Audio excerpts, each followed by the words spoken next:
A very good evening, everyone. Welcome back to our Chess Council of India Lung Transplant Webinar Series, Episode 6.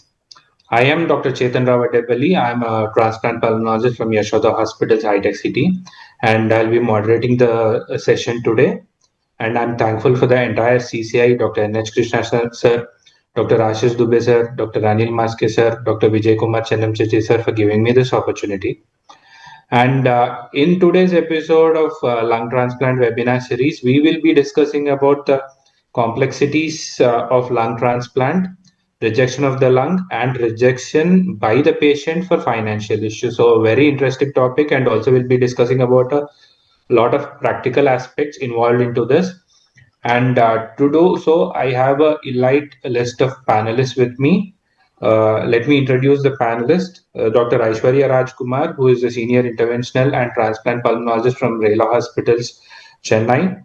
Dr. Sharada Nagoti, all of us know she's a pulmonary pathologist from Mumbai. Dr. Vishnu Gireesh, he's a senior pulmonologist from Kerala, Alleppey. And I also have Dr. Gayathri Madam, who is a senior pulmonologist from Apollo Hospitals, Chennai. And two of other panelists, Dr. Apar and Dr. Prakash, could not log in due to some emergencies. Probably I'll be having them in some time. So till then, let us proceed with our webinar for today. And to start off, we'll have two talks followed by a panel discussion. And the first talk will be by Dr. Aishwarya Rajkumar. And she'll be talking about clinical presentation and treatment of rejection after lung transplant. Over to you, Dr. Aishwarya.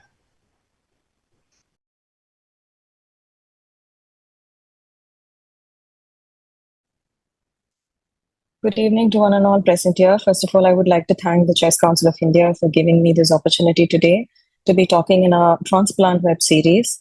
So my topic for today would be clinical presentation and treatment of rejection. So if you look at lung allograft rejection, it's usually an immune-mediated injury to lung transplant. And most often it's quite silent and it is a major cause of graft failure. So there are three classical rejections. That is, one is acute cellular rejection, which is usually a T-cell mediated, an antibody-mediated rejection, which is DSAs mediated, and then the chronic allograft dysfunction. So the timeline of a rejection can be as early as within a few days of transplant to weeks, and within few weeks to months, and as late as months to years. So before I go into rejections, I thought the two main components of what we're going to talk about today is cellular rejections as well as antibody-mediated rejection. And most of these two revolves around the PFTs and the DSAs. So let's quickly look into what are the basic features in the PFT that we look into. So basically we define as the baseline FEV1. So a best baseline FEV1 is established within first couple of months of transplant. And a patient should be clinically stable at that point with no rejections, and that is considered as a baseline FEV1. So after which we routinely monitor patients weekly and to a bi-weekly parameter. And within first 3 months to 6 months, it's going to be monthly. And after 1 year, it's going to be every 3 months. So if there is a more than 10% drop from the baseline, that is an early warning and which needs an evaluation. If there's more than 20% drop, which is clinically significant decline, and if there is more than 20% decline, which is sustained for more than 3 months, then that's when the diagnosis of CLAD comes into place. So if there's an acute drop, there could be an infection, there could be an acute cellular rejection, there could be an acute antibody-mediated rejections, and if there is a progressive decline, this could be a CLAD, which could be a BOS or a RAS. Next comes the donor-specific DSAs. So if a recipient, so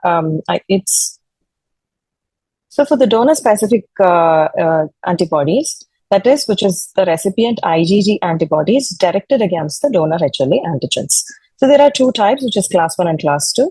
The most common, that is the most common ones which can cause rejections are the class 2, and the most, especially the TQs, are specifically more pathogenic. So which antibodies are stronger are the TQs, and the class 2s are more than the class 1 antibodies are more strong. The class 2s are stronger than the class 1 antibodies. And higher the MFI, that is usually more than 5,000, is considered significant. A complement binding DSA, that is CQ1 or CD3, and the persistent rising in DSA levels are clinical features of a specific DSAs that is going to cause a rejection, that is antibody-mediated rejections. So now let's look into an acute cellular rejections. So an acute cellular rejection is a T-cell mediated immune response against the lung allograft, which is most common of rejections in a lung transplantation, which often occurs within the first year. And the pathophysiology is the recipient T lymphocyte activation destroys the perivasculars and interstitial lymphocyte, causing interstitial lymphocytic infiltration and an allograft inflammation, and there is a functional decline in lung functions. So what happens to this patient is most often, as I said, it's quite silent. Sometimes patients start developing a cough, fever, and a dyspnea. There is a decline in FEV1, which is more than 10 to 20% from the baseline. So once there is a decline in FEV1, now we have to exclude infections. Then a bronchoscopy is done, wherein both BAL and biopsy is taken.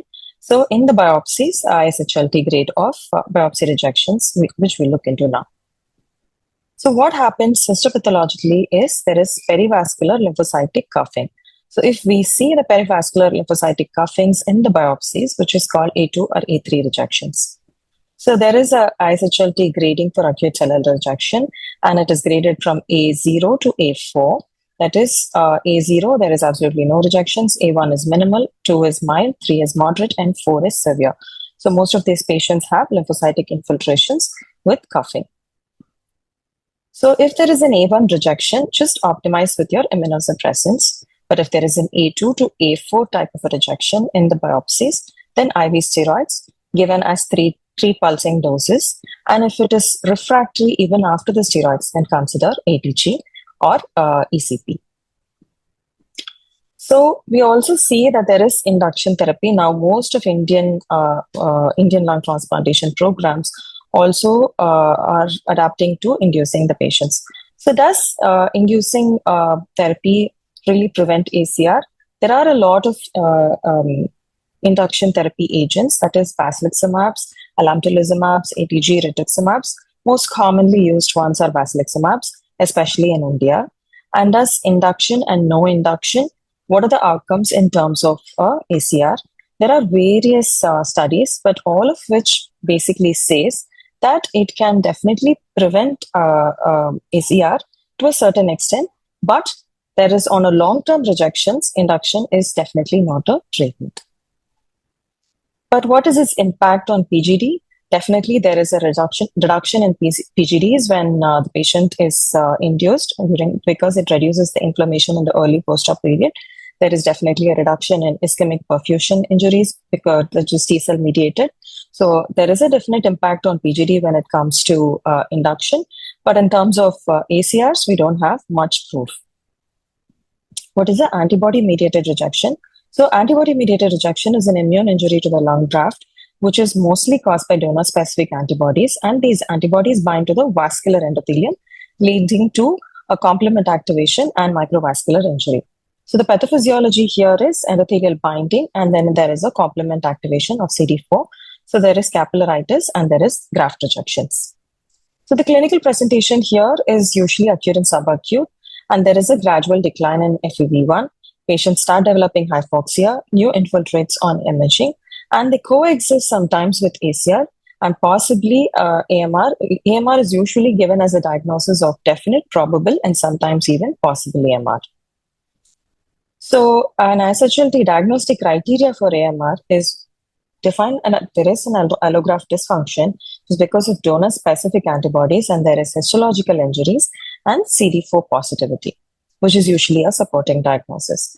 So here the treatment is start with steroids and then plasmapheresis followed by IVIG. If it's still refractory, then we can think of giving rituximab plus or minus. Nowadays, many centers try bortezomib too.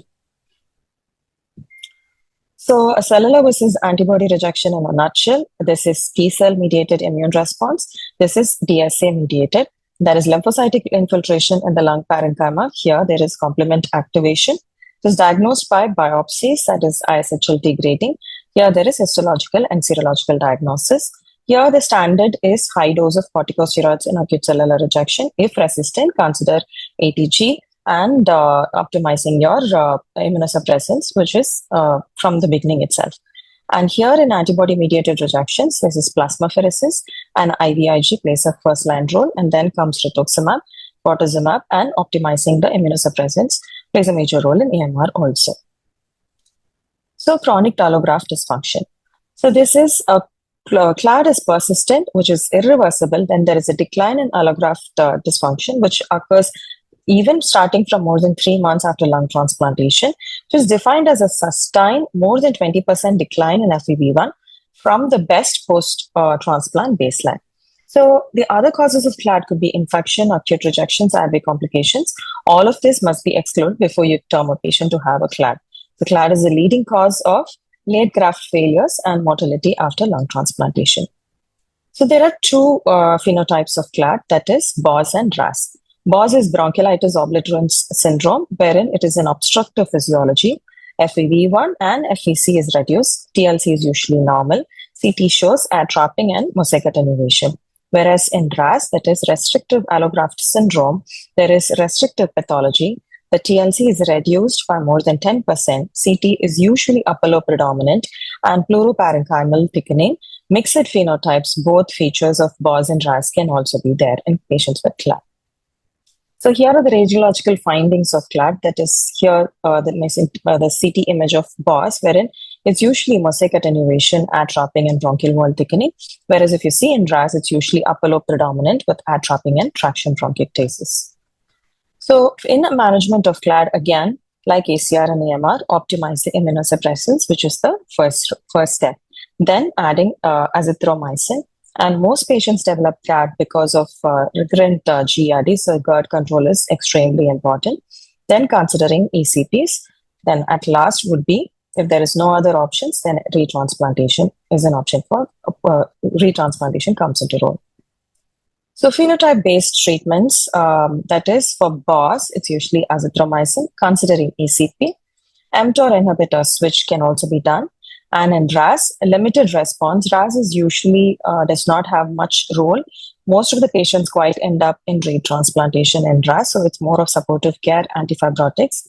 That is also very experimental. As I said, most patients end up having a retransplantation. So the protocol here is confirm if what phenotype the patient falls into, then initiate therapy, monitor with spirometries. Progressive disease, consider and reevaluate for retransplantation. So the take-home message here is rejections may be quite silent, and the FEV1 decline is an early cue. Early diagnosis saves the graft. So this is what we've seen with all the 3 types of rejections. There are a lot of emerging immunosuppressants, that is biomarker guided, that is cell-free DNAs and regulatory T cell therapies, and betalacept and plasma cell targeted therapies, that is bortezomib, daratumumab, for depleting B cells. So these are all emerging immunosuppressive therapies for the ACR and for CLADs, which is coming into place these days, and they have promising results as well. So the toctinovirus, which is followed in the Vienna's protocol, that is they check for the toctinovirus as a biomarker. This is also helpful in looking into the immunosuppressants moderations, that is high TTV levels shows that patient has high risk of infections, and low TTV level shows the patient has high risk of rejections and CLAD risk. So based on these TTVs, they are able to really assess. They're using it as a non-invasive biomarker to tailor the immunosuppressants, as well as to assess if the patient has a higher risk of rejections and CLAD risk. So this is one of the biomarkers which is having promising roles for the future. Then is the donor-derived cell-free DNAs for monitoring lung transplantations. Many centers in India are using this in the protocol. I've had multiple discussions with other transplant pulmonologists. This is helping them to look for rejections and graft injuries. That is, a rise in cell-free DNA levels indicate there is graft injuries and acute rejection. So this is used as a marker for acute rejections. And a stable low cell-free DNA suggests that is a good graft function. This is also a non-invasive early warning biomarker. So I just have two quick cases. One is a 45-year-old patient, bilateral lung transplant, which is seven months post. FEV1 drop of less than 18%, afebrile, and imaging is normal. So here, in this case, we know that the patient is having a drop in FEV1 of more than 10%, but the patient is febrile, and which is when I mean by a drop in FEV1 18% is probably in the last 7 months, there's been a gradual drop, and the patient is afebrile. So we've ruled out afebrile and imaging is normal. Bronchoscopy shows that there's no infection, but the bronch has showed that there is an A2 rejection. So in this case, probably the standard treatment would be to give the patient IV methylprednisolone, pulsing of 3 days, and then to see and follow up on the FEV1 recovery. And if the patient is refractory to steroids, as I said, we could try rituximab. Next is a 5-month post-transplant patient, a new DSA with a rising MFI, no significant drop in lung functions. There is there are GI issues, but now on medications. IS is modified, which was just done 2 months ago. So if you see on follow-up, this patient has a significantly fair, good FEV1. In fact, the FEV1 is gradually increasing, but the DQ8, which is the class 2, which showed an MFI of 2000 to start with, and gradually the DQ8 is becoming stronger with an MFI of 3400. I'll leave this case for discussion, but here I would probably, though there is no decline in lung functions, I would probably either keep monitoring this DQ8 along with the MFIs and see if the MFI is going more than 5000. Even if there is no decline in lung functions, probably I would consider Plex with a monthly IVIG. So thank you for the opportunity given. With this, I conclude my talk. Thank you.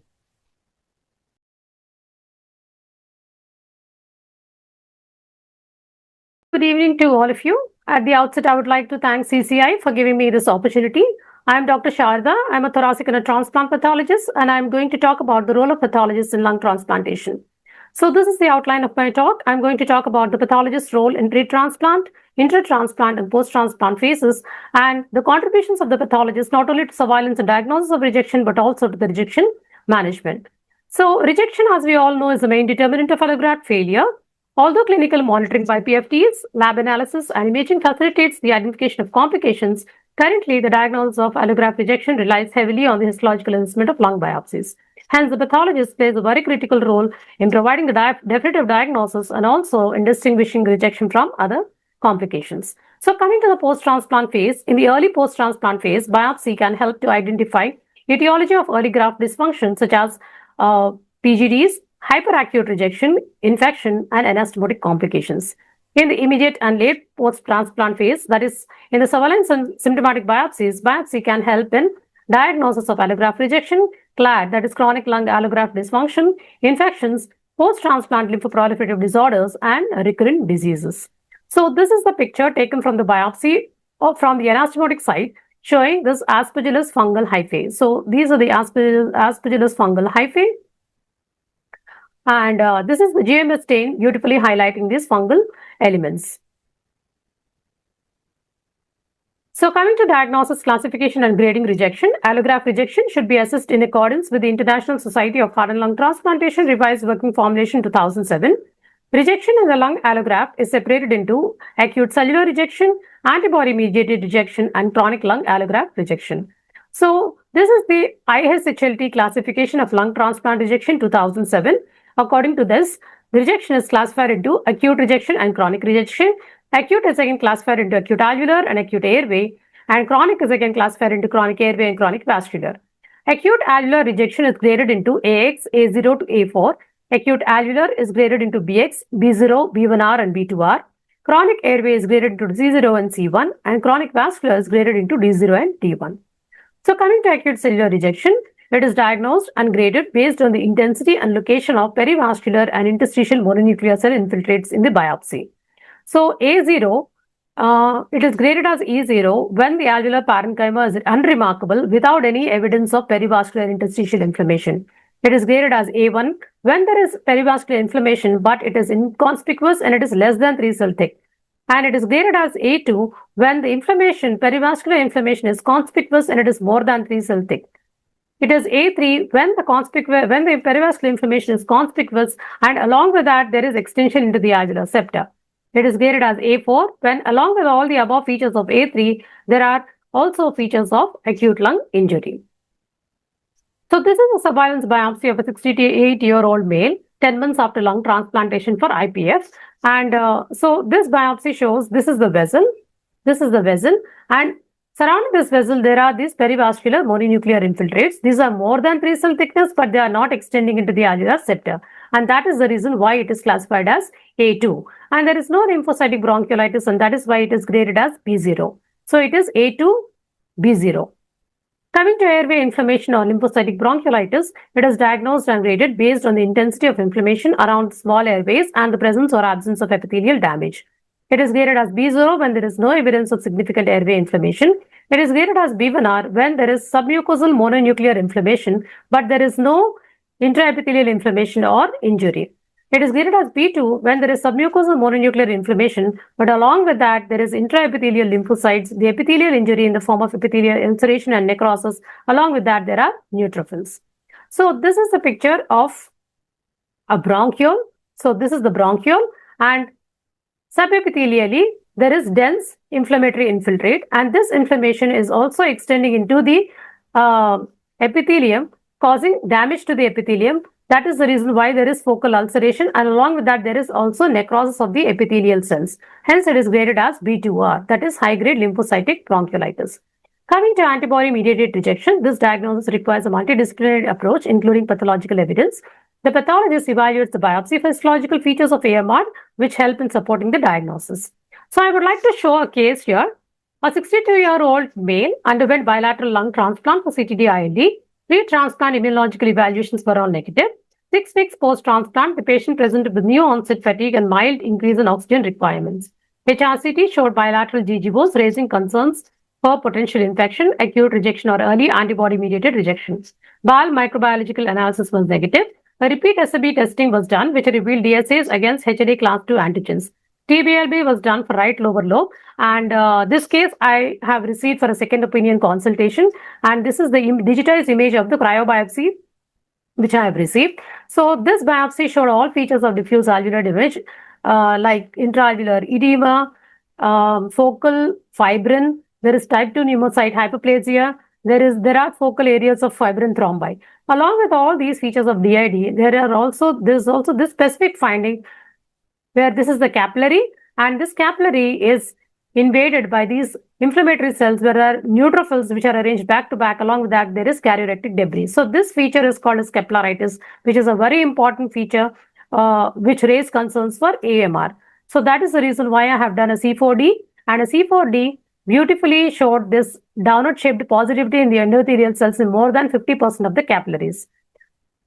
So based on clinical presentation, positive DSAs, characteristic histological findings, and C4D endothelial positivity, this case was diagnosed as definite AMR, antibody-mediated rejection, according to the International Society for Heart and Lung Transplantation criteria. So now coming to CLAD, that is chronic lung allograft dysfunction, the pathologist contributes to the diagnosis of CLAD phenotypes. BOS, the pathological correlate is obliterative bronchiolitis, and RAS, the pathological correlate is pleuroparenchymal fibroelastosis.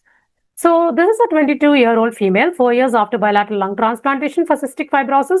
The patient underwent retransplantation for chronic respiratory failure, and this slide is from the expanded lung allograft. So this shows the bronchovascular bundle. This is the vessel, this is the pulmonary artery, and this is the bronchiole.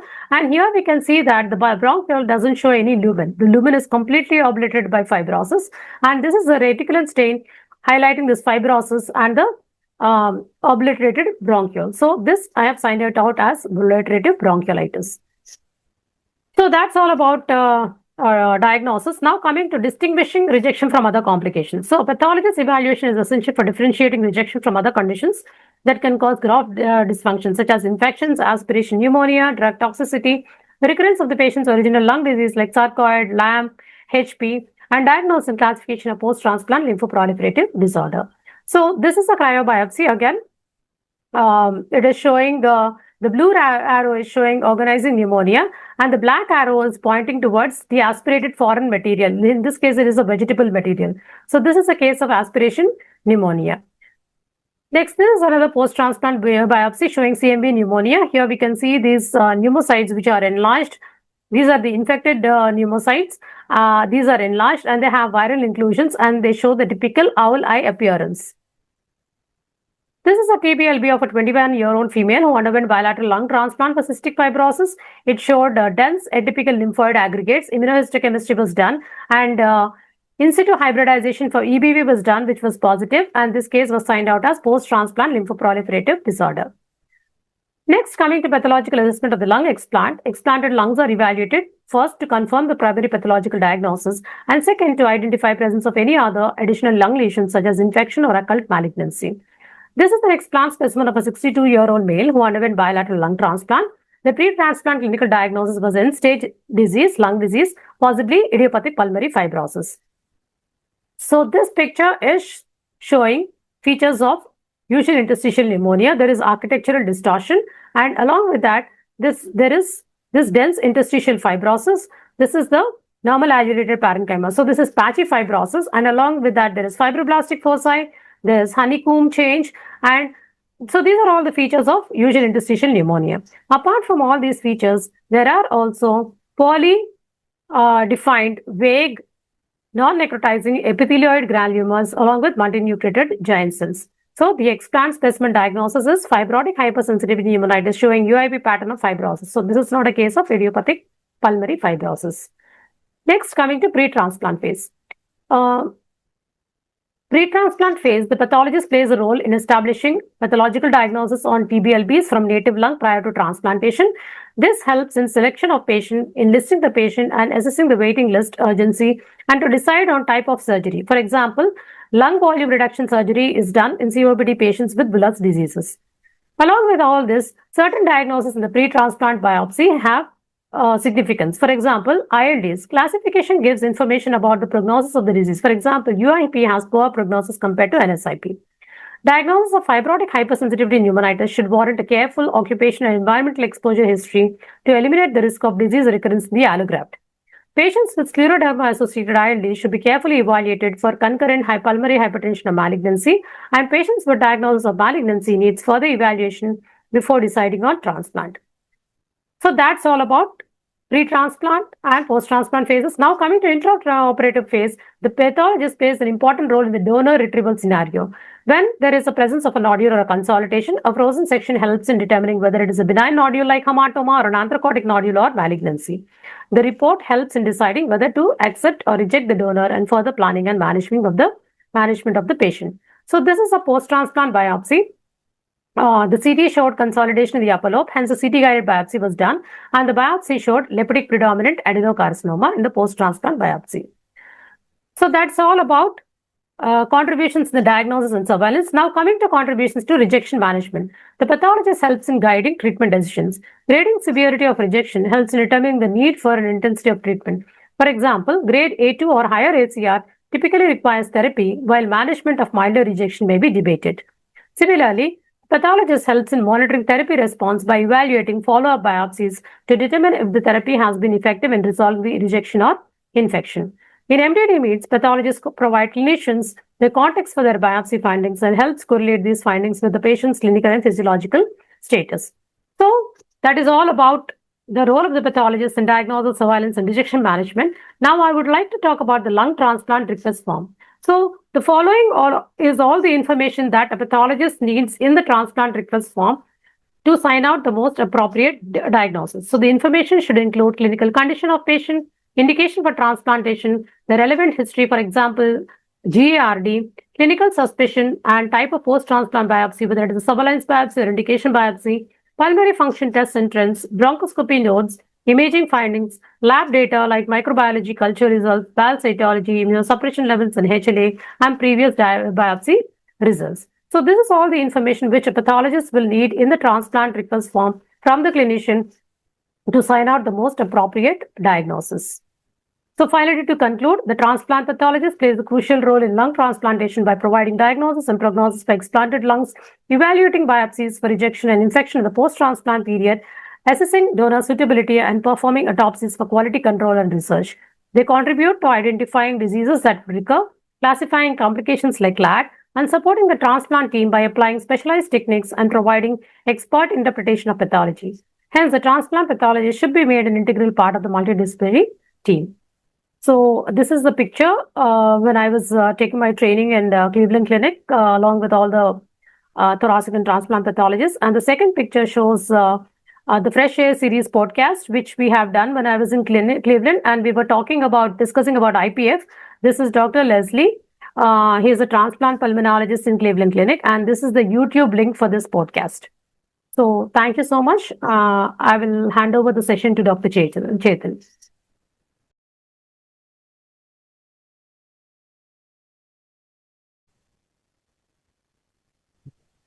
Thank you, Dr. Aishwarya and Dr. Sharada, for the excellent talks and being very elaborate about your areas of interest. Over the next few minutes, I think we'll have a panel discussion on the same topic, though there will be a little bit of repetition. For the benefit of the audience, we will talk in a much more elaborate way so that everyone will be able to understand it better. So, and meanwhile, if there are any questions from the audience, we'll be taking that simultaneously as we go. So, starting with Dr. Aishwarya. So, let's start off with the epidemiology of rejection after lung transplant, which is the basic that we should understand. So, what is the incidence of rejection after lung transplant? And do you think it is any different from other solid organ transplants?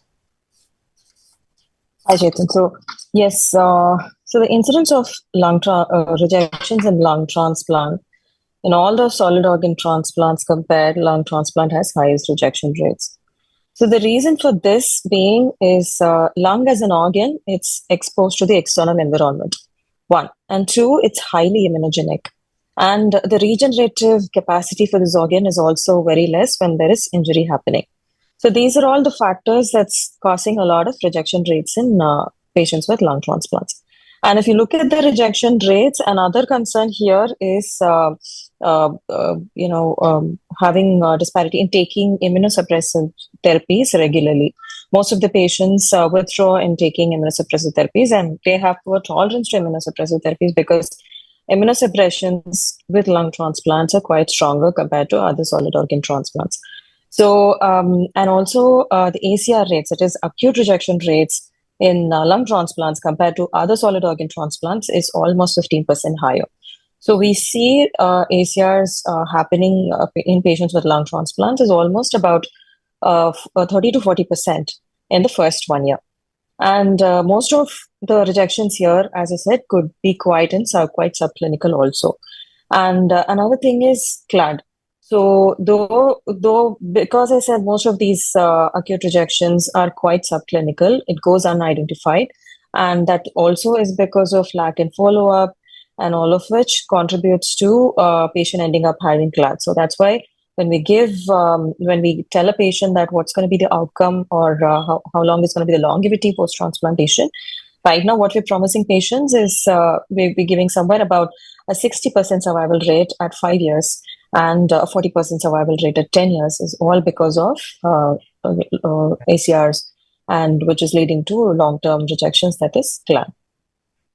Right. So very well said. And I also want to add that the overall morbidity and mortality after a rejection is much higher in lung transplant as compared to other solid organs.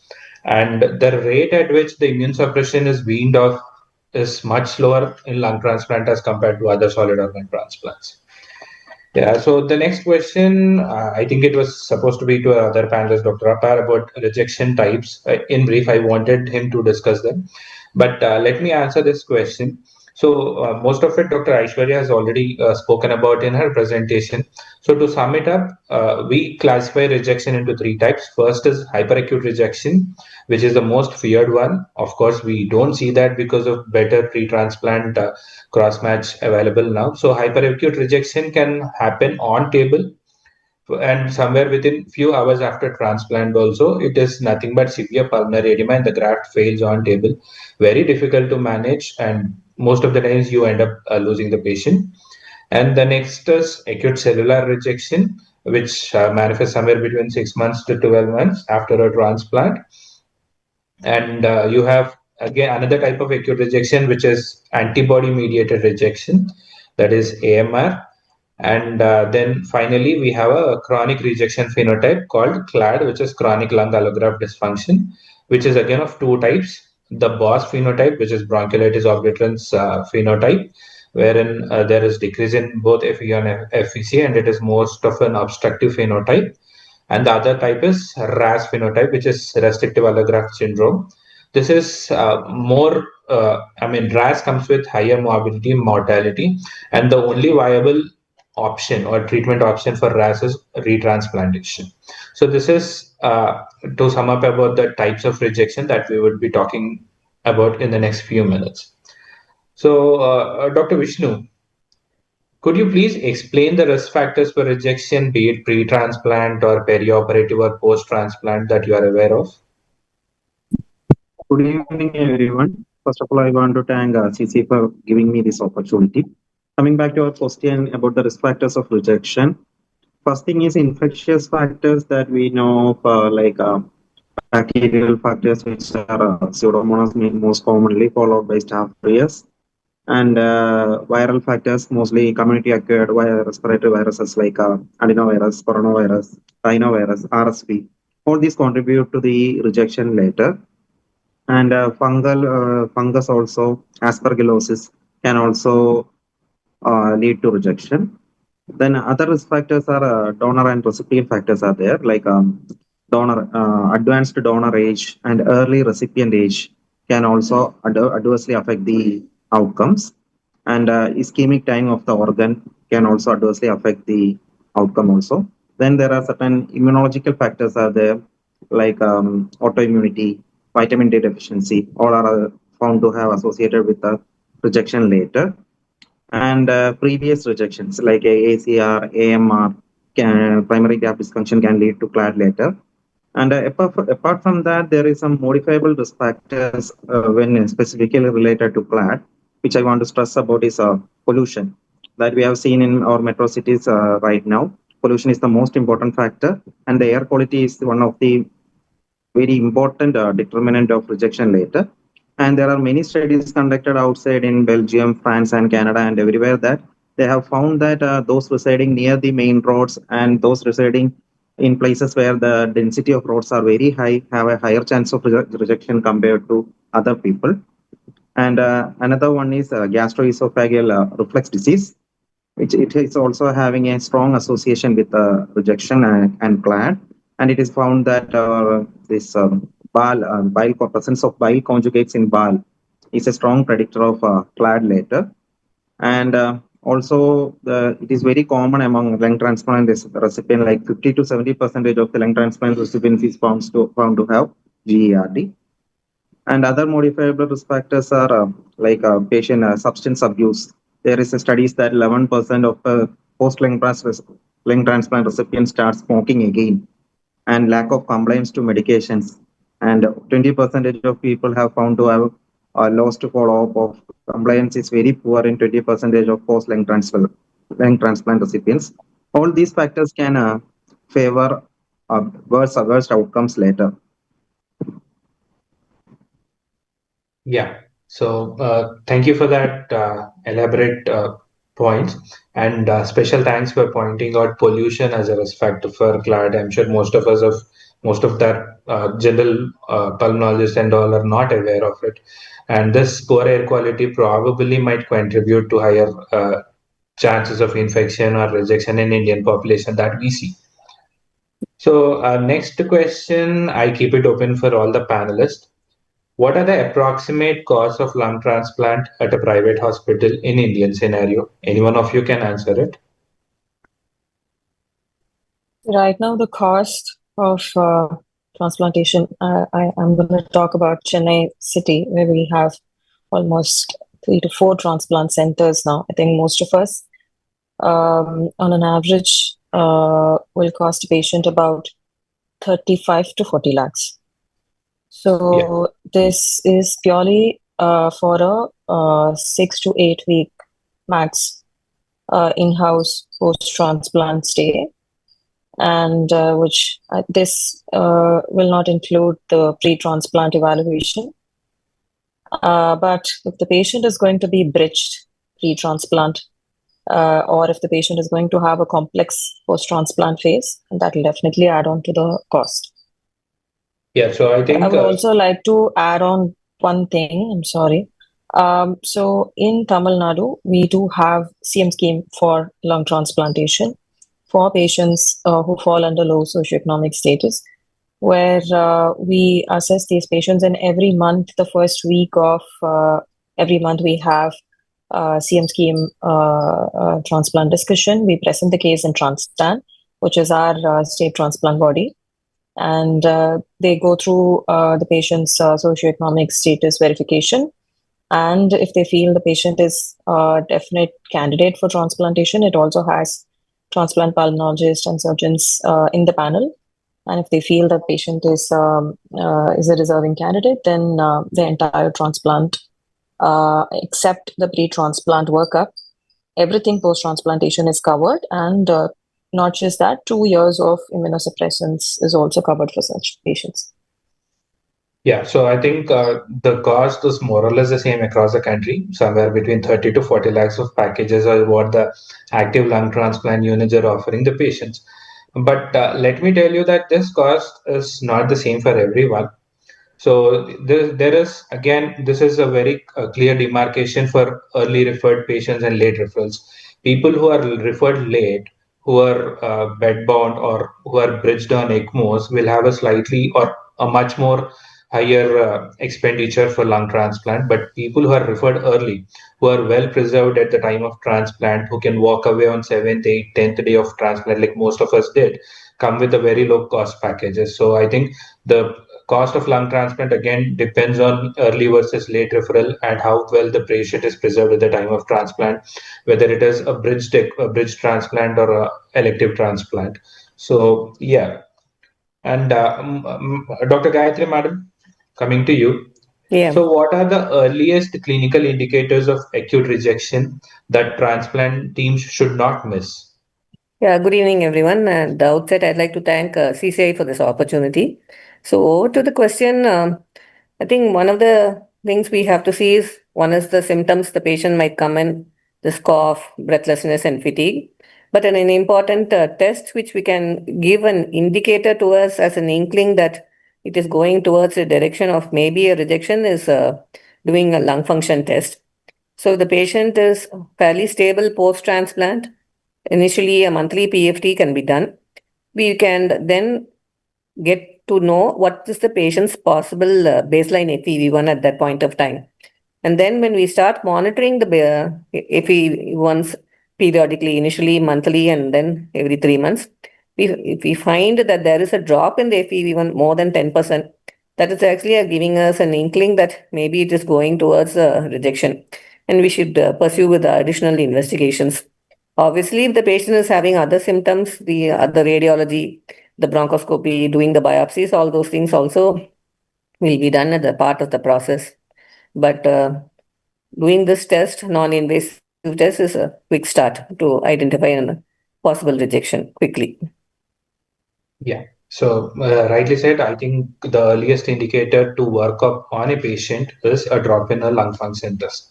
Probably most of us have the habit of handing over a peak flow meter to the patient on follow-up, and we follow their regular peak flow rates and FEV1 at home, and slightest drop in that should warrant a suspicion of rejection or any other pathology. So Dr. Sharada, madam, back to you. Yeah. Can you just again discuss briefly on pathogenesis or pathophysiology of rejection after lung transplant? Yes. So, lung allograft rejection, it occurs due to immune recognition of donor antigens by the recipient, leading to inflammation, tissue repair, and ultimately to graft dysfunction. So, coming to ACR, that is acute cellular rejection, It is a T cell mediated immune response, which leads to, so here the recipient T cells, they recognize the donor HLA antigens, and this leads to perivascular interstitial mononuclear inflammatory infiltrate, leading to cytokine release like interferons, interleukins, and tumor necrosis factor. And these cytokines, they lead to endothelial activation and capillary leakage. That is about ACR. In AMR, antibody-mediated rejection, it is a humoral immune response. So here, the recipient develops donor-specific antibodies towards the donor HLA and non-HLA antigens. And so what happens here is the antibody, it binds to the graft endothelium, and this leads to complement activation, leading to C4D deposition and endothelial injury. So that is about AMR and ACR. So coming to CLAD, that is chronic lung allograft dysfunction. So this happens due to repeated or unresolved immune injuries, and this leads to fibroblast activation, leading to collagen deposition and fibrosis. So this is about the pathogenesis and pathophysiology of lung transplant rejection. Yeah. So as a pathologist, do you see any difference in rejections of after lung transplant as compared to other solid organs? Yes, the rejection rate in lung, specifically, it is more when compared to the other organs, because the reasons Dr. Aishwarya has beautifully elaborated in the first question. So the rejection rate, of course, is much higher in lung when compared to the other solid organs like kidney and liver. And how often do you see a reversal of pathogenesis after treatment? How common is it after lung transplant? So I haven't seen any reversal in my experience. So that is what we are all worried about, and that is why the reason we pray and hope a patient never goes into a rejection after lung transplant. Yeah. Right. So, Dr. Aishwarya, back to you. In patients without symptoms, how often does rejection get detected? Only through routine scheduled biopsies? So for patients, especially, even in my talk, I was just mentioning this a term called subclinical ACR. So what we mean by subclinical ACR is the patients will not have any decline in FEV1. Radiologically, there is no change. Even symptom-wise, the patient will not show any symptoms at all. But such patients, ACR can be picked up, and the percentage of ACR that's actually been reported is almost 25 to 40%. So the next question is, so yeah, it is a biopsy positive, possibly an A1 to A2 rejection also, but the patient has no symptoms. Are we going to treat this or not? Probably we wouldn't.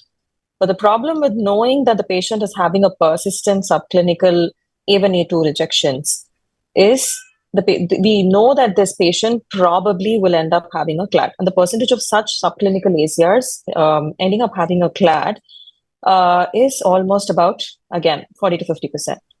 So this is basically a clinical indicator to know that if our patients longevity also. So that's why most centers, unfortunately, we're not able to follow that in India. But wherever I've done my fellowships, both in Austria as well as in Toronto, they made sure that most of the patients have 1, 3, 6, and 12. So these are the times that they have mandatory biopsies done for these patients, just to know if this patient is under the frame of a subclinical ACR. And this definitely plays on the long-term prognosis of the patient. And also picking up an early ACR as well, or picking up an early AMR.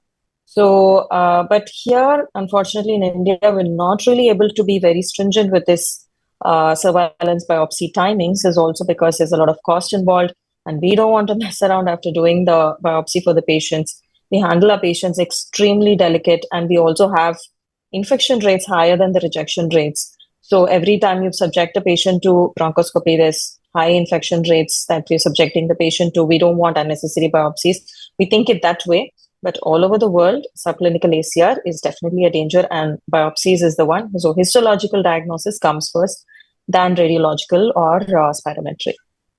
Yeah, so very true. I think most of the times we are held with financial constraints in doing this surveillance biopsies, and also the risk of infections with our regular bronchoscopies.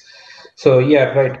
I also wanted to discuss about how reliable are pulmonary function test trends along in predicting rejection early. So I'll myself be answering this. So like already Dr. Gayathri Madam has discussed this. So pulmonary function test alone cannot predict a rejection as such, but a slightest fall in the pulmonary function test, like you say 10% drop in the best of the FEV1, has to immediately ignite a doubt that okay, something is wrong with this patient, and that could either be a rejection, it could be infection, or it could be an airway anastomotic complication as well. As another case that was pointed out by Dr. Sharada Madam, it was a aspiration pneumonia. So anything can be there with a drop in lung function test. So just a drop or a trend of lung function test would not help us in identifying or diagnosing rejection. It will just give us an idea that something is wrong and he has to be called up to the hospital to be evaluated. And that is how we pick up rejection early. So, Dr. Vishnu, do you see any role of radiology in diagnosis of rejection? Yes, sir. Actually, radiology we can use to support the diagnosis of rejection. In case of a acute cellular rejection, we in HRCT thorax we can see consolidation, ground glass opacities, and interstitial thickening, pleural effusion in some cases. And in coming with the clad in both, we can see in HRCT thorax in expiratory films we can see air trapping, mosaic attenuation can be seen, and bronchial wall thickening. Some cases bronchiectasis can be seen also. And in RAS, we can see as in RAS usually there will be multilobular persistent GGOs, consolidations, reticulations for more than 3 months can be supportive of diagnosis of RAS. And sometimes there will be fibrosis. And as per diagnosis, there may or may not be pleural fibrosis will be there, but parenchymal fibrosis and traction bronchiectasis is common in RAS. And regarding chest X-ray, usually it is very less specific and sensitive, and so we can use it for actually prognosis, and it can be used for follow-up whether we have to do CT again.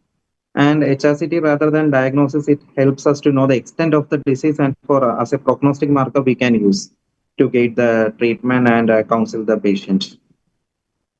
True. So I think radiology and lung function tests are the earliest available reports in our hand once a patient comes with some problem. So at least they'll give us a pre-test probability of what we are dealing with, and accordingly we can plan our set of investigations and at least start the basic therapy. Majorly, we'll be able to differentiate between the gross infections and rejections.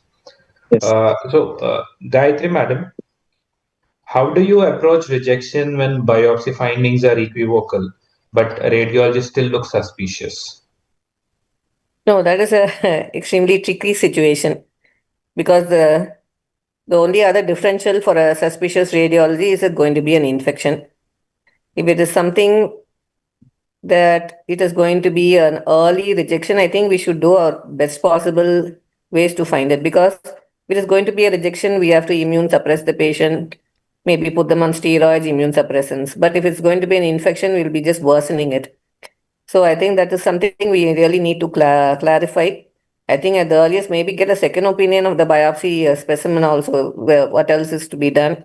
Or do we really have to repeat the biopsy also is some consideration I might want to suggest actually. Because the entire treatment protocol itself will change in terms of if it's going to be an infection and you immune suppress, it's going to worsen. And if it's going to be an early rejection, it might also worsen and go on to a worsening of the rejection, and you might even lose the graft also. So I think we should do all possible to find out what it is. Can't just leave off an equivocal biopsy report. Yeah, and maybe we should send all the biopsies for second opinion to Dr. Sharada Madam. Yeah, that's what I kept very well thinking. trained and So I saw her that saw that she's doing a digital opinion also of the slide. So shortcut, send it to Madam. Yeah, at least in my experience at my center, most of the time rejection and infection are coexistent. That is where I am stuck in managing, and I'm sure most of the other transplant pulmonologists in India also have this problem of combined infection plus rejection. So, Dr. Sharada Madam, what according to you is an adequate post-transplant biopsy, and how do you process this biopsy sample? So, according to the International Society of Heart and Lung Transplant Working Formulation 2007, more than 5 well-expanded alveolated lung parenchyma. A biopsy showing well-expanded alveolated lung parenchyma, more than 5 pieces. This is considered to be an adequate biopsy. So in Cleveland, actually, where I got myself trained, they do the biopsy from 2 different lobes, and the total of all these should be more than 5. That is one thing. But if the biopsy is less than 5 and it is showing positive findings, it can still be considered as adequate. So that is about adequacy criteria. And the second question, how do you process it? So what I do is, from each paraffin block, at least 3 levels have to be cut from the paraffin block, and they have to be stained by hematoxylin and eosin staining first, and they have to be evaluated. And along with that, connective tissue stains should also be done. These include Mowat stain. They do it in Cleveland, but in India, we do Mason's trichrome to evaluate for fibrosis and presence of any obliterated bronchiolitis. And special stains like AFB, bacterial stains, and fungal stains, I do whenever there is, only when there are features suggesting infection. Otherwise, I don't do them routinely. And immunohistochemistry also, like viral markers, whenever there are features suspicious of viral infection like viral cytopathic effects, only then I do immunohistochemistry. And immunohistochemistry for C4D also I do only when there are features suspicious of AMR. Otherwise, I don't do it routinely. Okay. So, yeah, will you be happy if we give you cryolung biopsies, or are you still okay with the conventional TBLBs? TBLBs. Okay, Even in Cleveland also, it's not cryobiopsy. It was forceps biopsy. Because now there's a recent publications or evidence that cryolung biopsies are much better. Of course, we are still not implementing it because of the cost reasons. Dr. Chetan, but would you have the guts to do a cryobiopsy on a transplanted lung? we have done that, but of course it is all about cost again. So that's what I'm asking her. If she's still happy with TBLB, I'll be more than happy to just give TBLBs rather than doing cryos. I'm happy to sign out the cases on TBLBs, but again, if you give me a cryobiopsy, I'll be on top of the world. Yeah. Hopefully, everyone else will be happy soon with some alternatives for this. Dr. Sharada, I just have a question. I'm so sorry if I can ask. Yeah, you can. Ma'am, do you grade the biopsies based on their sizes also? Size of the sample as well? No. So you don't give a grading for the size of the sample? No. We just mentioned the size of the sample in the gross findings. Otherwise, no grading. So if it's a tiny sample and you still see a small rejections, you don't give a grading because the size was smaller? No. You don't just say whether it is adequate or it's a suboptimal sample. But again, as I said, if there are findings, positive findings, it's considered to be adequate, and I give the grade based on the findings, not on the size of the sample. So even if I see a focal A1, I will definitely give it as A1. Okay, even a single focus of A1, if I see, then I'll sign it out as A1. Okay, because in Toronto, even the size was taken into consideration, because as fellows, when we do the biopsies, and if it was smaller, they would grade the size as TX, T0, like that. Okay. No, I haven't heard about this. But one thing is, if the biopsy size is less, the chances of finding a bronchiole to grade a lymphocytic bronchiolitis, the chances will be very less. In such situations, what I do is I go for deeper sections to see that if I'm not missing out in any bronchiole. If the deeper sections also the bronchiole is not visible, then I have to say that it is BX. Okay. Yeah. So, Dr. Aishwarya, the next question for you again. We had discussed this in the previous question also. So, basically, in your practice at your center, how often do you do surveillance biopsies? Is it just as per need, or do you have a stringent protocol at your center? So here the protocol that we follow is definitely for the first month we go ahead and do. That is, at the end of 6 weeks, we do a biopsy. That is, before I send my patient out, that I would really like to have a biopsy done. And then on follow-up, probably at the 6th month or 9th month. So probably we're keeping it as 2 biopsies if the patient says no decline in FEV1. But if I'm going to see a decline in FEV1 in the first year, probably the number of biopsies, another one would be added extra. As I said, in India, because of the cost, we are not really able to make the number of biopsies as 3 or 4 biopsies, which is ideally the protocol everywhere. We're not able to do that. But at our center, at the time of discharge, I make sure that 1 biopsy is done, and probably before the end of 1 year, 1 is done.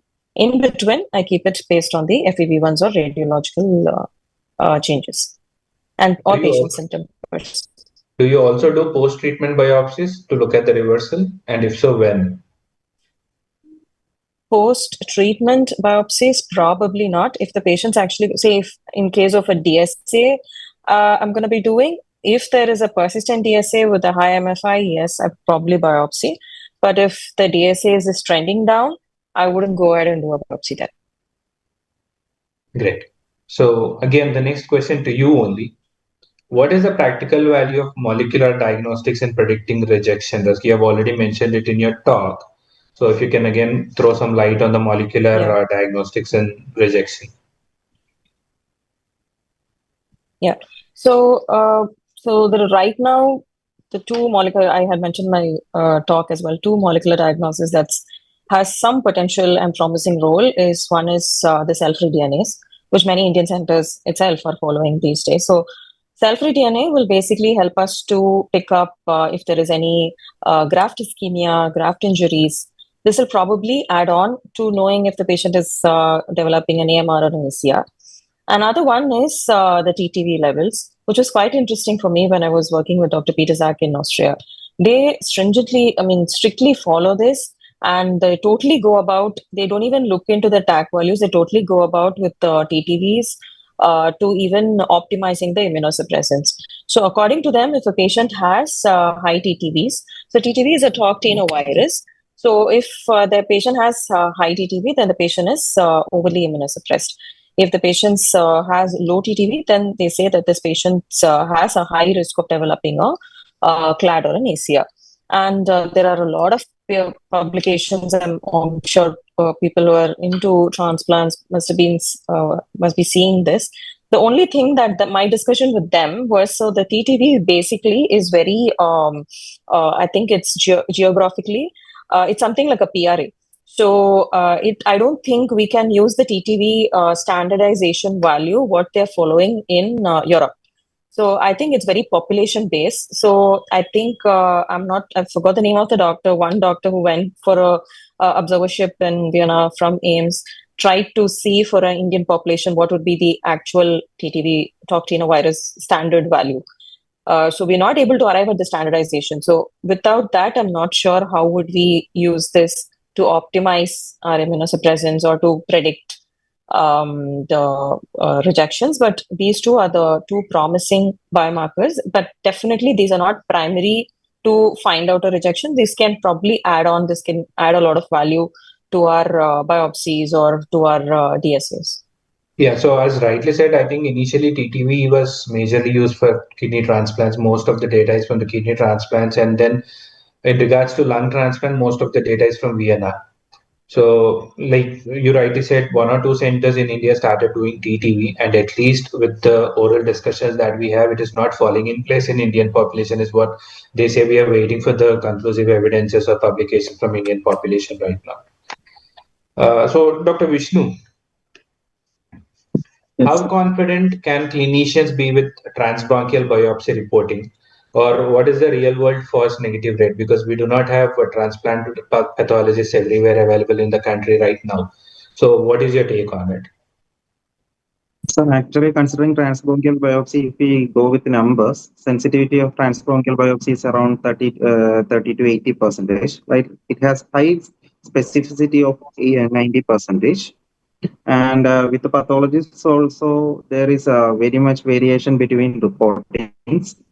And studies have shown that when it is grade is more than 2, grade more than A2, then there will be more variation between pathologist opinions, and there will be high degree of variation and limited reproducibility. And considering the false negative rates, it is about 40 to 50% in case of TBBs. And as we have discussed already, cryobiopsies has shown to increase the yield for regarding chronic lung rejection clad, the sensitivity of this transbronchial biopsy is around 40 to 50% or 65%, 60% max. But when comes the cryobiopsy comes, it is shown that it is about 90%.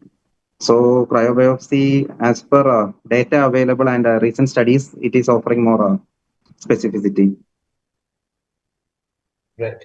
So, Dr. Sharada, anything that you want to add to this? So cryobiopsy obviously will give more data, more findings, but how confident is the pulmonologist to do a cryobiopsy and send it to the pathologist? That's one thing. Because even in Cleveland, I haven't seen a cryobiopsy. They report on a forceps biopsy. Okay. And So another thing which I would like to add is regarding the discrepancy, between the pathologist, the interpathologist variation, that's because it completely relies on the training that the pathologist has undergone. And unfortunately in India, there is no center which gives, even the transplant pathology training as well as, even the thoracic pathology also, in fact. So I think this is one area where a multidisciplinary approach helps sorting out a problem. Like Dr. Sharda already mentioned in a talk about a test requisition form from the pulmonologist. And as a pathologist, they want all that information from us, and it is very critical for them to report a biopsy. And we also expect enough feedback from them for us to manage a case. So a to and fro information sharing is what helps us here. I think it is not just the pathology or not just the clinical suspicion that will guide us in management. I completely agree. Communication between the pathologist and the pulmonologist. That really helps. Gayathri, madam, should every unexplained fever after transplant raise suspicion of rejection? I think a very interesting question, because when the patient has had a transplant and is on immune suppressions, I think two things we really need to keep in mind. Is it a rejection or is it an infection? Both things are to be considered, because treatment protocols are the ends of the spectrum actually for both of them. But also I think we need to look for other causes of fever also. In terms of our investigation, we're doing a bronch biopsy, sending it for microbiological analysis, viral studies, all those things we do. But if it's something related to the drugs, the immune suppressants causing the fever, any complication like a pulmonary embolism causing this kind of fever, I think we should pursue in all the aspects and come to some kind of a consensus and conclusion what is the cause of the fever in this transplant recipient, because it's a very precious organ, very expensive surgery, very expensive follow-up, also very difficult to monitor, because whatever procedures we have to do are wrought with complications as well. Because doing these transbronchial biopsies, because I found that yes, it is one of the mainstay of diagnosis of a rejection, but at the same time, I think as basically all of us pulmonologists, we are trained to do a transbronchial biopsy, and I would say a good transbronchial biopsy leads to a pneumothorax. I have not really encountered any good specimen without a complication. So that is also there. So the very good sample, good report was also a good complication. We have had to deal with all those things as well. I think we should not dismiss rejection from the suspicion. So as rightly said, not every fever is rejection. And one specific thing or one special point to be noted is drug fevers after transplant, especially. Like I recently had a case of fever because of septin DS. Finally, after ruling out all the causes, once I stopped septin DS, it all subsided. So he was allergic to sulfadex probably. So yeah, multiple causes of fever after lung transplant, out of which rejection is also a reason for fever. Coming back to you, Dr. Sharda. So, how do you differentiate rejection from infection on a biopsy? And how do you handle samples which have features of both infection and rejection? So, before signing out the biopsy, the post-transplant biopsy as rejection, the pathologist should make sure that the pathologist is excluding infection based on certain morphological clues. So, there are certain morphological clues on the post-transplant biopsy which indicate that it is infection and it's not rejection. Like, for example, presence of granulomas, presence of neutrophilic inflammation, then presence of interstitial mononuclear inflammatory infiltrate without a significant perivascular component. So these are some of the morphological features. Again, we can take the help of special stains. If the microorganisms are detected on special stains and correlation with microbiology cultures. So all these can help in diagnosing an infection and not a rejection. That is about, in fact, differentiating between infection and rejection on a biopsy. Sometimes what we find on surveillance biopsies is we have both features of both infection and rejection. That time, those situations are like very challenging for a pathologist to differentiate between these two and to diagnose the presence of both of them. So one feature which helps me in diagnosing this in such tricky situations is presence of perivascular mononuclear infiltrate away from the areas displaying features of infection. So that indicates there is presence of both infection, there is presence of rejection along with infection. Hope I'm clear. Yeah, I think this is where we also have a problem as treating physicians because, like I said, most of the time we encounter rejection and infection simultaneously. And the clinical criteria for diagnosis of rejection says you have to rule out other causes of graft dysfunction, out of which infection is one such cause. So most of the times we tend to rely on biopsies, and on the other side, you also have ball cultures positive. So we are stuck. We are neither treating them aggressively with immune suppression nor giving full antibiotics there. So this is always a gray zone for us. Probably it's all about, again, a discussion with the pathologist and going forward in treating aggressively. But again, in higher grade rejection also, it is like very difficult to differentiate between infection because even high grade rejection, we show features of acute lung injury. So acute lung injury features are seen in both, in high grade rejection as well as infection. And especially when I see a report saying diffuse alveolar damage. Yeah. I have no idea what I'm dealing with. I have no idea what I'm supposed to treat that patient with. That is where it is a nightmare for us. So then it will be a discussion with the pulmonologist and the pathologist. Yeah. True.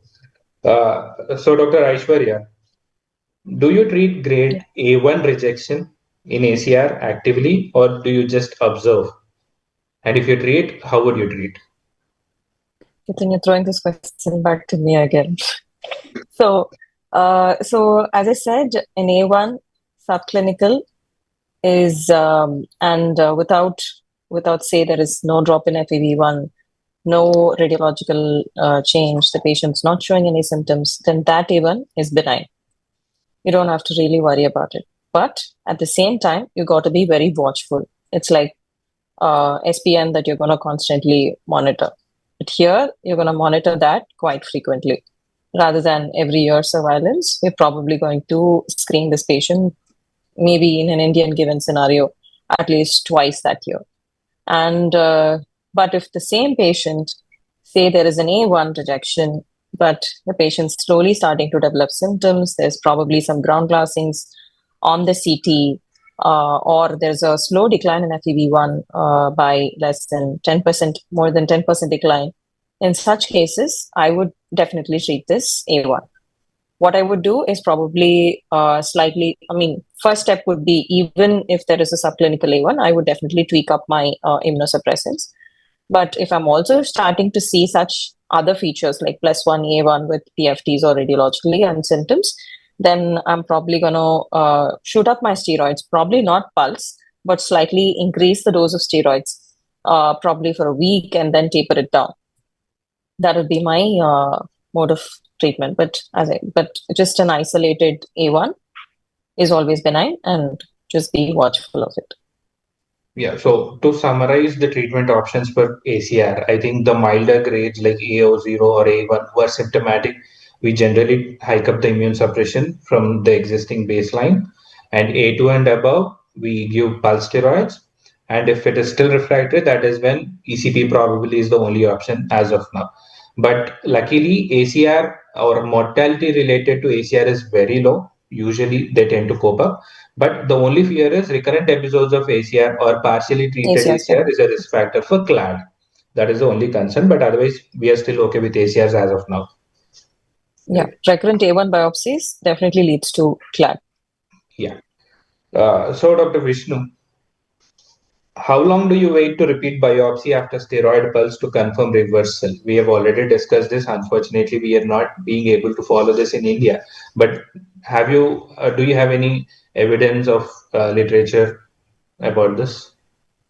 Yes, sir. As per literatures, after 5 days of pulse therapy, there will be clinical improvements, spirometry improvement we can notice, but usually this pathological improvement will take some time.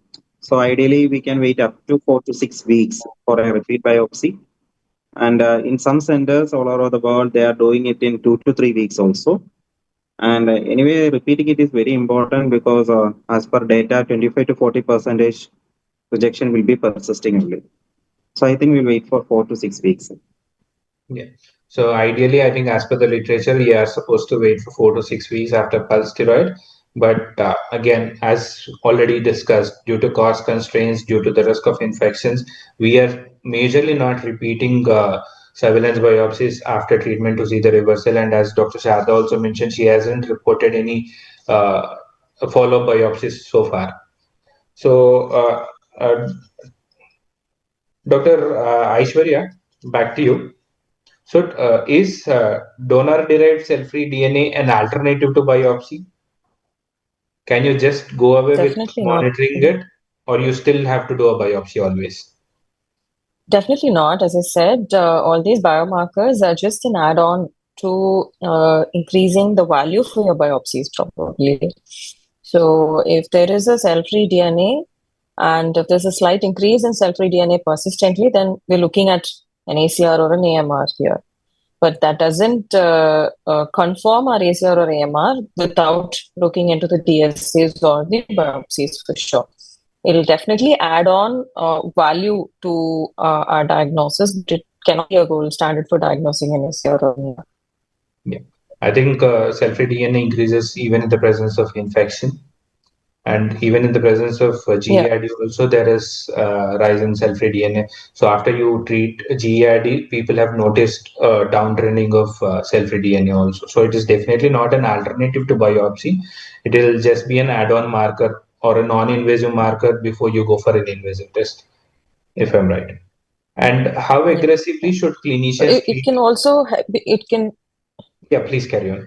Sorry, it can also be helpful in few cases. I mean, even when I was talking to a few pulmonologists from KIMS as well, they told me this interesting thing that if you're looking at an airway complication as well, then the cell-free DNA can slightly be increased in such case where you can pick it up. So it can Yes. use as a marker even for that. Okay. So again, another question that we have already discussed in your presentation regarding the cases. In cases where there's no clear histological AMR, but the DSAs are positive, how would you go ahead with that? Would you treat that? Again, this is something like the A1 rejection. So say if a patient to start with is flow cross-match positive, so I'm going to keep tracking at the patient's DSAs. Again, these DSAs, there are two types, as you all know, this class 1 and class 2.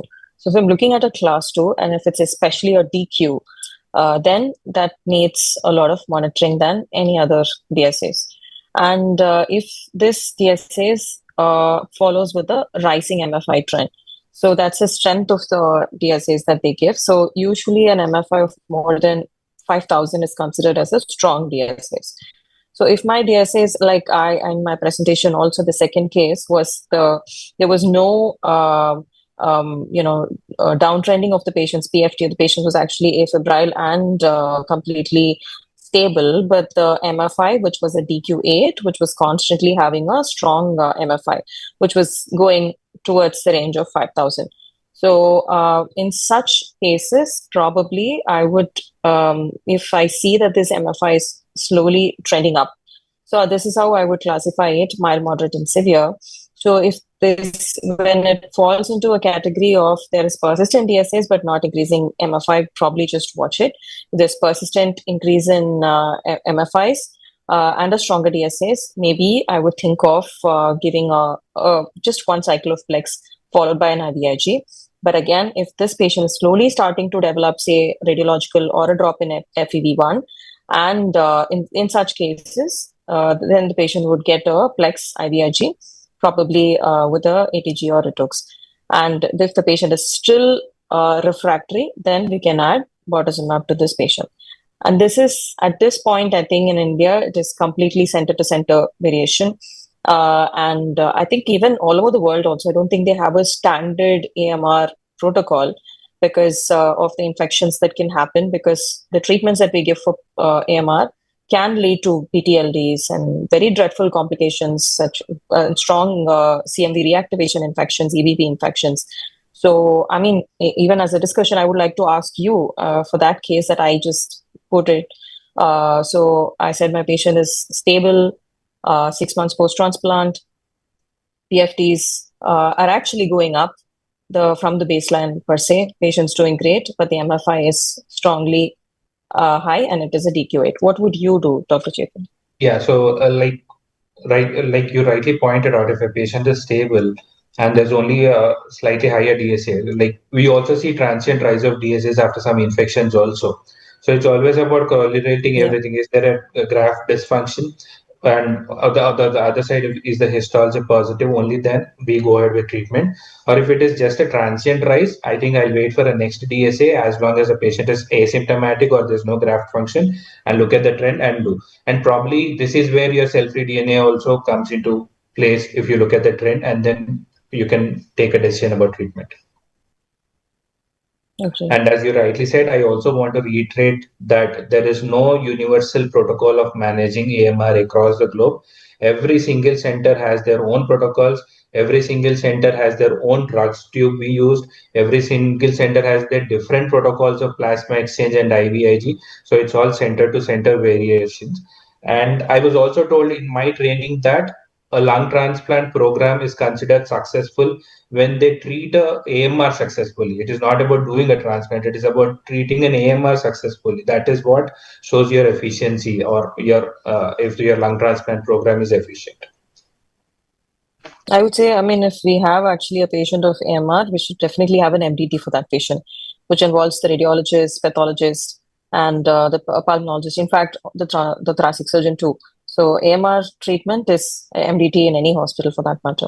True. So, Dr. Sharada, do you do C4D immune staining routinely in all the post-transplant biopsies? And how do we interpret it?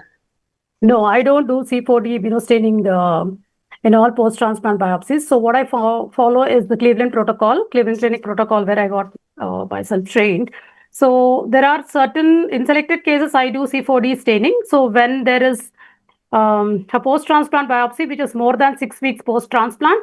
So when this biopsy is showing the following features, like high-grade ACR, like grade 3 and above, or persistent ACR of any A grade, high-grade lymphocytic bronchiolitis, low-grade persistent bronchiolitis, lymphocytic bronchiolitis, when there is obliterative bronchiolitis, or when there are features of histological features of ALI, acute lung injury or diffuse alveolar damage, or when there is neutrophilic capillaritis, neutrophilic margination, and when there is graft dysfunction without any morphological explanation, and in situations in the setting of DSA positivity. So these are all the scenarios where I will go for a C4D staining. So the case that I've shown in my presentation is a case where, it was like a complete MDT. I was given all the the pulmonologist who had sent me. Actually, this is a case from KIMS, which I got for second opinion consult. So I got all the information that is provided, and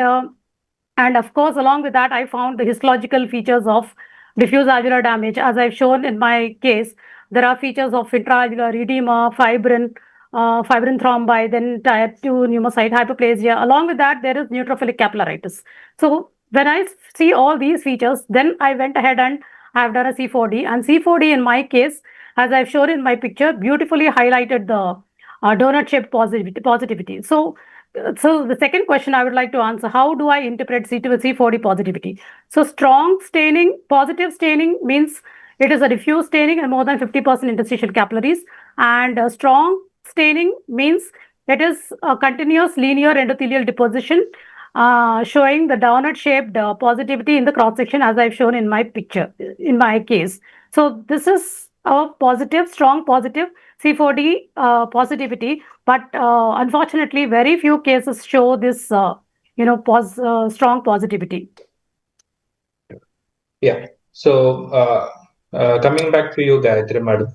So now after all the epidemiology, clinical presentation, treatment, So everything in this lung transplantation, probably the major hindrance that we have is finances, at least in India, starting Yeah. from transplant surgeries, then post-transplant immune suppression, post-transplant surveillance bronchoscopies. And again, a major nightmare for us is to treat AMR, because most of the times we say treating an AMR is equal to lung transplant. The finances are so high in treating a AMR. So, according to you, what are the chances that insurance will cover lung transplant surgery in India? That is actually a $1 million question in itself. See, our country's insurance coverage actually really depends whether it is going to be a private insurance or it is something like a corporate company-based insurance. Because some of the patients I've seen, some companies do support their employees. So even to the point of transplant and all that, because that we saw those kind of companies based support during the post-COVID transplant patients actually. Very substantial amount actually was sponsored by the company itself, one of the MNC companies. But in terms of private insurance taken by the patients, this is a very tricky thing because the insurance premium paid and the kind of package which the patient would have taken before, no one will ever anticipate that they will be falling so ill, so sick to require ICU care for many weeks or maybe post-operative ICU care or such an expensive kind of a treatment. So unless someone has taken a very, very higher end package covering a possible critical care illness, covering kind of a policy, which I find that many patients unfortunately do not have that kind of a policy chosen at all. It's Right. a questionable thing about insurance being covering for this transplant. The other thing is for some of the transplant patients, we are smokers. And when we write the preoperative diagnosis COPD is more smoking mediated. So as soon as the question or the diagnosis of COPD is mentioned in the diagnosis, and this was the indication for the transplant and all those things, obviously there's going to be a rejection. So that is also something which we are facing even to day general pulmonology related patients itself. COPD insurance does not it's not very happy to cover for such a treatment because it's a habit based illness. So that's Yeah. what I found here. Definitely, I think the insurance people look for one single point to reject an insurance claim. That's it. And on the other side, I think Dr. Aishwarya is lucky enough that their government is supporting transplant. My government doesn't support transplant. I would So say my major, government also. so And majorly my patients are self-paying, and that is where I have most of the challenges coming out from. So Dr. Vishnu, what non-medical costs are commonly underestimated by families planning for a transplant surgery? Most of the times we counsel them about transplant process, the transplant surgery cost, and immune suppression costs. So what are the non-medical costs that also they are supposed to be aware of? Actually, sir, it is the most underestimated thing in this whole transplant process because usually from being from Kerala, if I have to refer a patient for transplant, they will go to Chennai, Coimbatore, or Bangalore. So right from the start of my referral, the patient going to this place for follow-ups, initial visits, they have to go there. That travel cost will be there, and for initially they have to go and come back. That will be added. Then once they have planned for transplant, they have to or listed, they have to stay in that city, in a metro city near the hospital, maybe weeks or months before transplant or after transplant. Also, they have to stay for more than many months. So the cost of this stay and this transport and everything to a metro city is very huge. Usually, when it comes to months, it will add a lot of money, and usually we don't consider that in the starting of this process also. So during counseling, we have to include this thing also, that these are the costs that will be non-medical costs that you will have to render. And apart from this, there should be a full-time caregiver for the patient after transplant also and before transplant also. So either the family has to afford a fully paid caregiver that they have to pay them monthly, and it is very costly usually. And otherwise, a family member, if they are staying as a caregiver, there will be loss of income will be there. They have to take lot of leaves. Their loss of promotion will be there. It will affect their future also. These all things will be added to the non-medical cost. And also one more thing is that this whole process, this it's a many months, maybe years long process. It's very stressful to the caregiver also, family members also, and for the patient also. So there will be need for a paid psychiatric consultations, counselings, and everything, physiotherapy sessions, educate food and everything, and all these will be added to the non-medical cost. And unfortunately, it is not being covered in insurance and all. So actually, we have to consider while counseling as a primary caregiver, we have to consider this also, and we have to connect them to NGOs or charitable funds who will support them in all these things. Yeah. So And yeah, one more please thing I continue, want to please. add is, sir, and there is this house modifications also will come, like how safer and infection-free house, like deep cleaning will be there, air purification, air conditioning, water purification, pest control, and all those medical equipments, BP apparatus, pulse oximeters, including masks, sanitizers, everything will add into this. And it is all for months we are talking, maybe years we are talking about. So all this will add to this cost. So we have to give due consideration for that also. Yeah, so another point that I wanted to mention here is about exacerbation related to travel. Quite a few patients, after they mobilize to the transplant center, land up in an exacerbation. And unfortunately, if they go land up on a ventilator or ECMO, the otherwise elective transplant is now converted to an emergency transplant and the cost straight away doubles. So, all that I usually explain the patients also about the risk of exacerbation just to keep them prepared and be prepared for it financially as well. So, one last question to you, Dr. Aishwarya. How commonly do you encounter rejection because patients reduce or stop medications because of finances? Now, more that we're talking about these questions, who the general pulmonologists in this forum are not going to refer, I guess. We're all talking so negative But I about. think they are supposed to be aware of it because they are the primary contact of all the True patients and that, they need to be aware of it. true that, but this is going really on a negative side at this point. Okay, so yeah, this is something that, especially in India, we don't have much studies on it, but from practically what we are seeing is most of our patients are non-adherent to therapy because they are one is the pill burden. I think every patient will have to take about easily 20 to 25 tablets a day, at least in the first year. And the second is the cost. Yes, even the CM scheme here covers the cost of immunosuppressants for 2 months, sorry, 2 years. But after those 2 years, say if a patient ends up having an AMR or a CLAD, then nobody's going to talk about that cost, and that is it can come almost as close as half of the transplant cost. So patients having rejections because of the medications per se. Let's just talk about non-adherence first. The non-adherence is because the immunosuppressants are also quite stronger in lung transplants. And we keep these immunosuppressants quite high until the first 1.5 to 2 years. And most of us prefer using MMF rather than an azathioprine. It is very, very poor GI tolerance to this.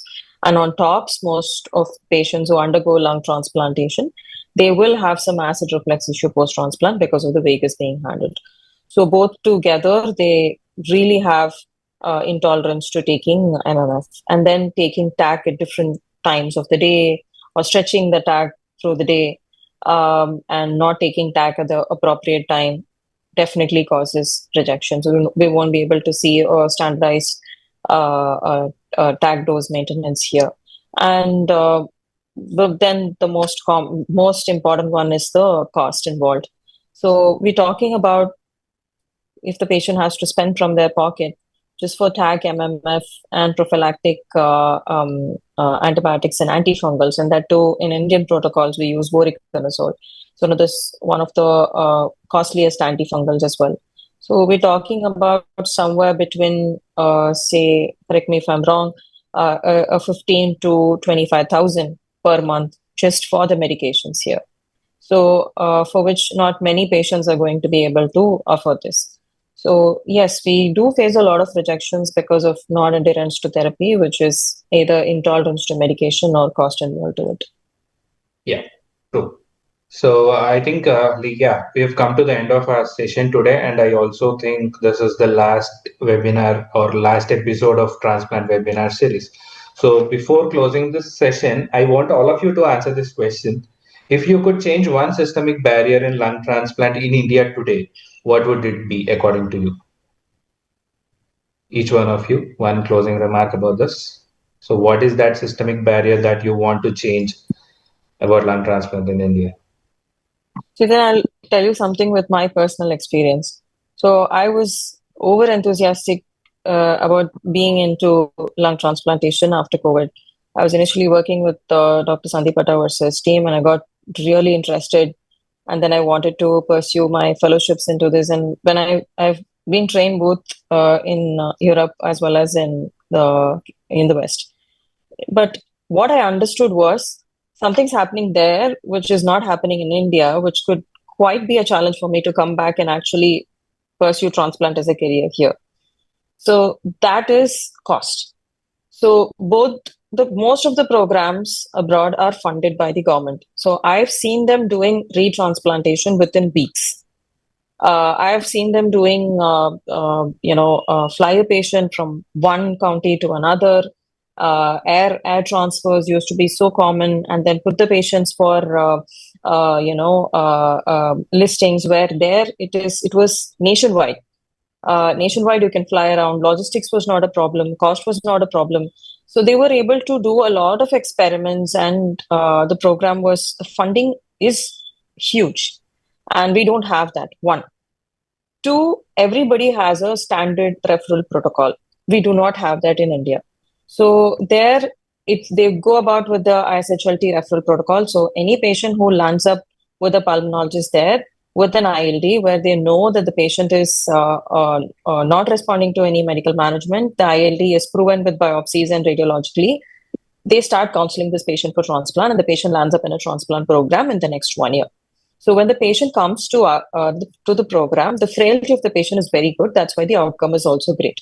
This is invariable for the age of the patient. But here, the patients come to us, at least I think 70% of the patient comes to us where the patient would need bridging. So it adds to the cost, it adds to the patient's prognosis.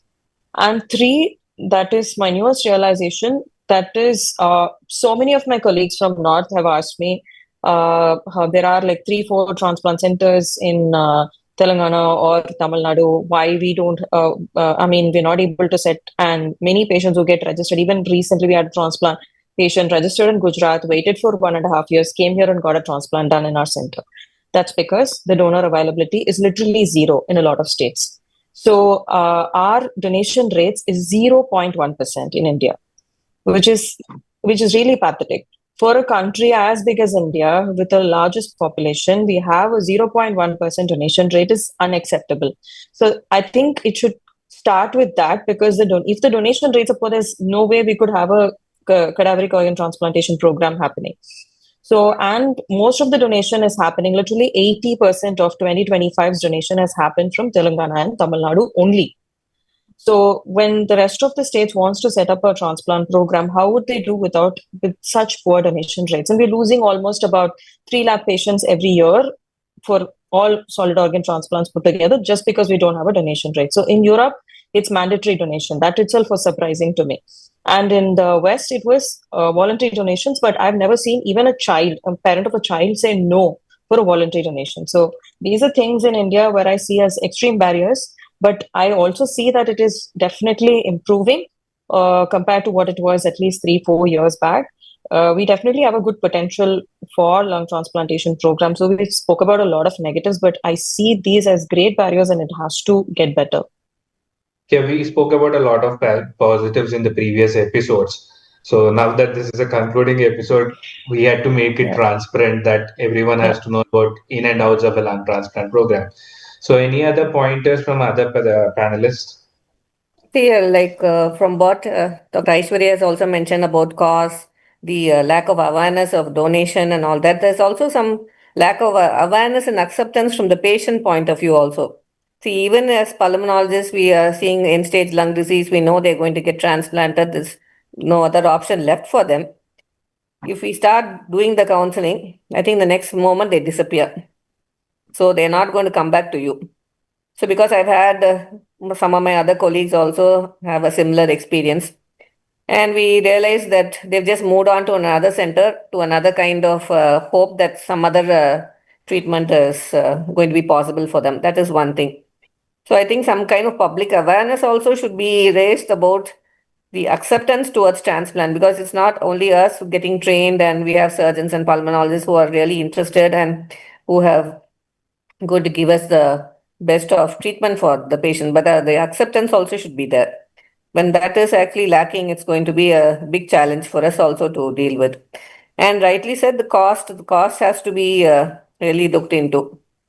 At least, even if the hospital, the doctors do something about it, at least something of a benefit should be considered for patients in the post-transplant period, when they are spending so much of money for so many non-transplanted related costs. So this medication, if some kind of subsidy or something can be managed, that would be really of help to them also. Because when we counsel the patient, the first thing is how much is it going to cost? Then what is the impact on my life, my family's income, everything is put together. We can't just diagnose a condition and then refer them off to a surgery. We are actually something like a primary caregiver at that point of time. They depend on us to give them a proper advice also.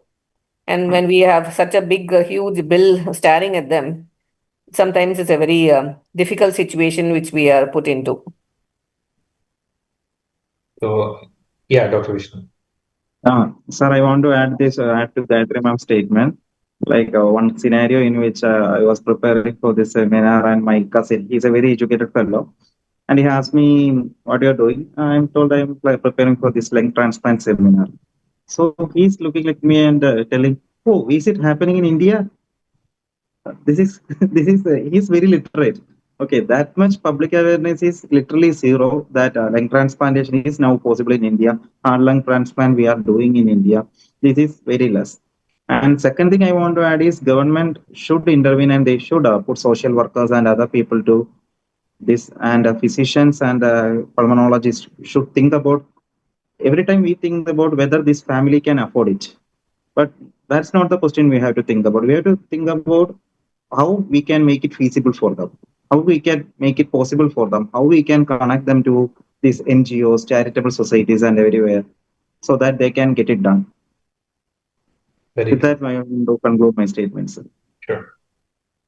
Dr. Sharada, anything from you as a pathologist? Yeah, so one thing which I would like to answer is like, I mean, in all the conferences and all, I get to listen to one one statement repeatedly is like, we do a biopsy. I mean, I'm just talking generally about a lung biopsy. So we do a biopsy, but our pathologist says that there is no tissue, or the pathologist is not able to report it properly. So what should we do? So I would like to say one thing is communication is the main thing. So if the pathologist knows what exactly the pulmonologist wants, or what is the history, what are the relevant findings, and what is at least the provisional diagnosis, I think the pathologist will be able to, put their efforts to give at least an appropriate, the most appropriate diagnosis. That is for the pulmonologist. The other thing is pathologists also. I like, all the pathology conferences that I go, I end my talk with one statement that you please talk to your clinicians and ask them, if you don't have the data, please ask them about the history, about the findings that you want, and don't just report your case just giving a descriptive diagnosis, just only seeing your histological features in the biopsy slide. Always try to correlate, especially non-neoplastic, transplant, then ILDs. Please correlate. Please talk to the pulmonologist, get all the relevant data, correlate your histology with the data, and finally, you sign them, help the pulmonologist, at least give your, the most appropriate differential diagnosis if you're not able to give the exact diagnosis. So communication is the key, and it should be on both sides. Yeah, very well said. And thank you all for the pointers. And it's time to conclude the concluding episode of lung transplant webinar series. And thank you all for the elaborate discussion. And it was great to have you with us. And before closing this session, I also thank MEGHMANI Pharma and the technical team for all the support all through the session. Thank you all, and good night. Thank you so Thank much. you. Thank you so Thank you, much. Chetan. Good night. Thank Good you. night, everyone. Bye-bye. Good night. Thank you, Dr. Gayathri. Thank you, Dr. Bye-bye. Sharada. Thank you, Dr. Vishnu. Thanks. Thank you, ma'am.